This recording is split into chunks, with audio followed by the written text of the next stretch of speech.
It will set taxpayers back more than $27 billion, but the federal government says the business plan for the National Broadband Network, finally released today, proves it will be financially viable. The opposition maintains it will be an expensive white elephant. The business plan predicts it will take almost a decade to connect 10 million homes, and wholesale prices for high-speed broadband will start at $24 a month. In Tasmania, where the NBN is already up and running, many sing its praises, but there are also complaints of slow connections and patchy service. Martin Cudahy reports.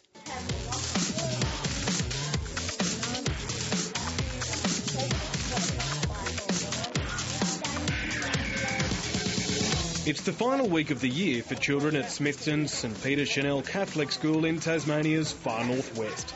Years 3 and 4 students are researching various Christmas traditions using their iPads.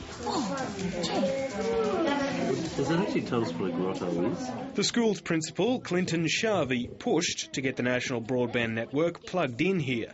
I'm certainly a geek. I'd definitely confirm that, but it's just an opportunity. Digital literacy, in its broadest sense, is now as important as being able to read and write and to do your sums.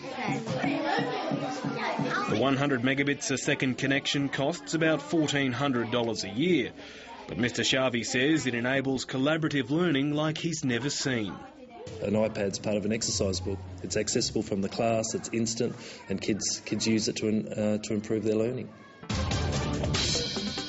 The NBN is already being rolled out in Tasmania, where it was officially switched on during the federal election campaign 4 months ago. After weeks of sustained political pressure, today the government released the 400-page business plan for what it claims is the biggest infrastructure project in the nation's history. The National Broadband Network is financially viable and will deliver affordable prices to all Australians.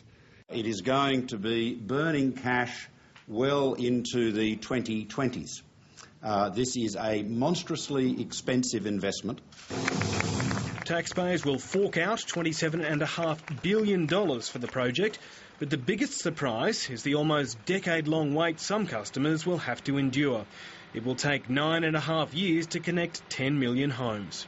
If you look at the information in the business plan and you look at what's been done overseas, we're in a situation where this is benchmarked at world's best practice. Our approach would see all Australians getting fast broadband at affordable prices, faster, that is to say sooner, and certainly for a fraction of the cost of the NBN. The plan predicts the government will get its money back at a forecast rate of return of just over 7%. Inside of 3 years, it's hoped 1.7 million homes will be connected. 93% of Australia with fibre and the rest with wireless and satellite connections. NBN Co will offer uniform national wholesale prices with its access price for its basic service of 12 megabit download and 1 megabit upload across all technologies starting at $24 per month. Watch one of those ones yet? That means the end user will probably pay somewhere between $50 and $60 a month. The positive returns are many, many years into the future, and, so far into the future that it is really speculation. What is being referred to as the basic service here is faster than most Australians would ever have seen or used. On the ground in the Tasmanian communities that have been connected, the network is experiencing a few hiccups. It may not even connect. I might have to shut it down and go again. Lynette Jenkins connected to the network in September, but now wishes she hadn't. I don't think it has made very much difference at all to what we had in the first place. Do you don't think you've got what you paid for then? No. She lives less than 1 kilometre from St Peter Chanel School and has had technicians visit her home on several occasions to try and get the connection sorted. It's terribly slow. The phone system that's connected to it hasn't been as good as I'd hoped.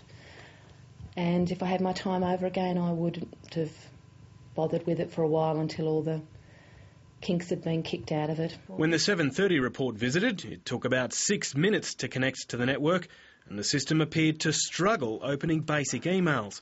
She says it's a similar story around town. I know I'm not an isolated case. I know that from friends that have used it. You would expect quite clearly at a sort of early stage of a rollout like this that there's going to be like great success stories and places where there are issues and technology challenges.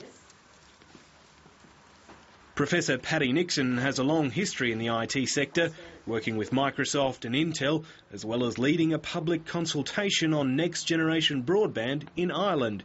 He recently moved to Australia and is the chair of the Digital Futures Advisory Council. Clearly it isn't good enough to have those experiences, but equally, I think if you are going to be the testbed, then you have to put up with and face up to the challenges that has, as well as the opportunities it provides. The government has conceded there could be similar problems as the rollout continues through regional centres like Armidale and Townsville. This is a pilot, and the first 5 release sites on mainland Australia are all about learning. They're learning so that we have good relationships with our RSPs, we know what the problems are potential and likely to be, and we're learning from that.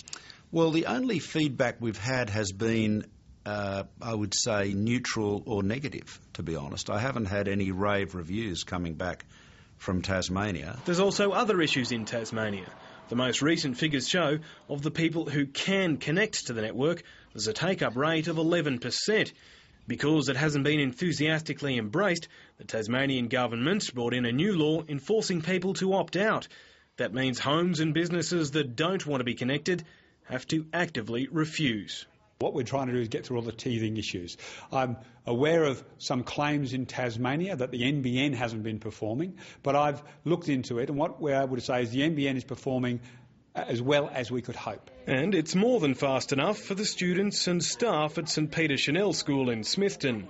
From our experience, it's been extremely positive, and we're just grateful for the opportunity.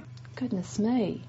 But if word of mouth is one of the most powerful tools of advertising, then the government will be hoping the case of Lynette Jenkins is an isolated one. The actual system itself, the NBN system, I think is a failure at this point in time. I'm hopeful that it will rectify and that they will improve the system, but at this point in time I would not advise anyone to decide to go with it.